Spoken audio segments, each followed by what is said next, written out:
ये कहानी है असलम नामी एक शख्स की, जो गांव के एक छोटे से घर में अपनी बीवी आसिया और अपनी बेटी अंशा के साथ रहता था। असलम बहुत ज़्यादा गरीब था। उसकी बीवी बहुत ज़्यादा बीमार रहती थी, वो बिस्तर पर लग चुकी थी। उसके इलाज के लिए उसके पास पैसे नहीं थे और वो थी कि ठीक होने का नाम ही नहीं ले रही थी। उसने बहुत से लोगों से मशवरा भी किया कि वो क्या करे।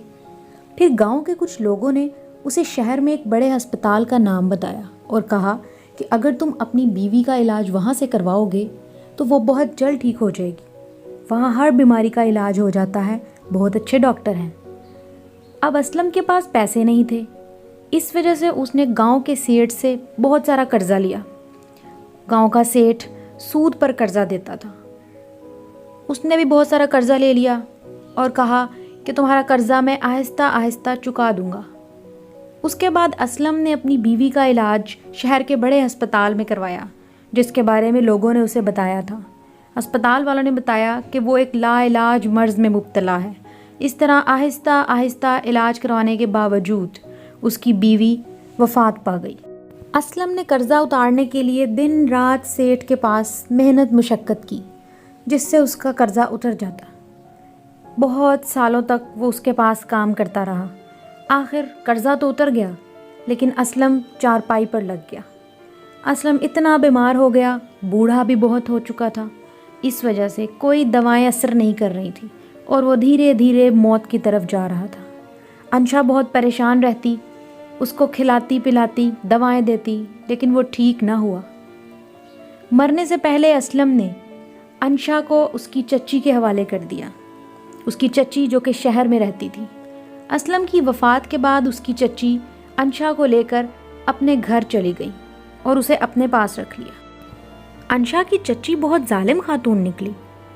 वो अंशा पे बहुत जुल्म करती, सारा दिन अंशा से घर के काम करवाती, अंशा से झाड़ू लगवाती, बर्तन धुलवाती, किचन के सारे काम करवाती, खाना पकवाती।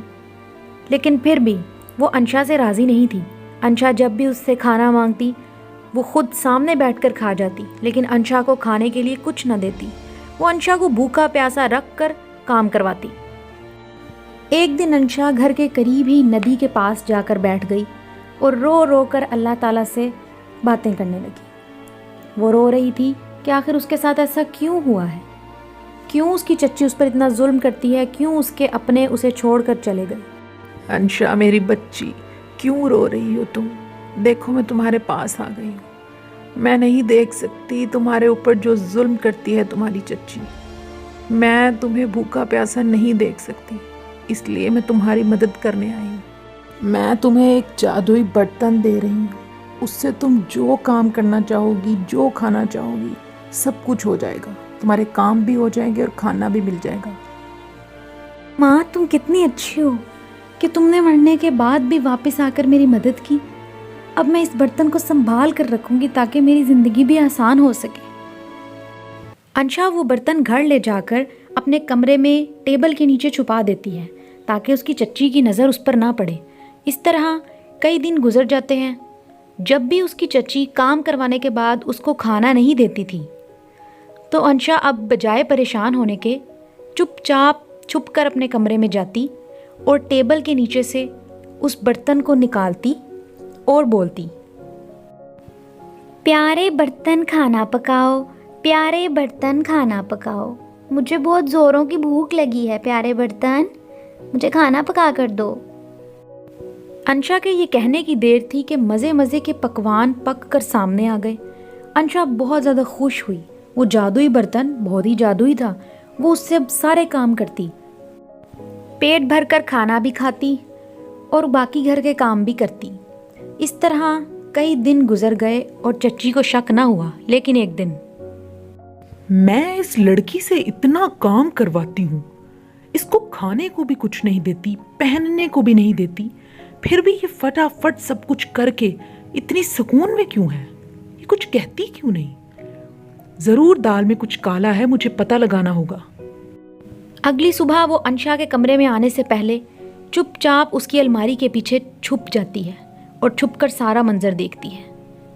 फिर वही होता है, अंशा आती है, उस बर्तन से कहती है कि खाना निकाल, खाना निकाल। बर्तन खाना निकालता है और अंशा पेट भरकर खाना खाती है। उसकी चच्ची ये सारा मंजर देख लेती है। उसकी चच्ची वो बर्तन चुराकर अपने कमरे में ले आती है और लालच में आकर सोचती है कि मैं इससे सोना भी निकाल सकती हूँ। प्यारे बर्तन सोना निकाल, प्यारे बर्तन सोना निकाल। लेकिन उसकी लालच की वजह से सोने की बजाय हर तरफ आग लग गई। उसकी चच्ची चिल्लाई, बहुत चिल्लाई, लेकिन कोई सुनने वाला नहीं था। इस तरह वो जलकर राख हो गई। अब अंशा को तंग करने वाला कोई भी नहीं था और उसकी चच्ची अपनी लालच और जुल्म के हाथों भस्म होकर रह गई। अब अंशा पुरसुकून जिंदगी गुजारने लगी।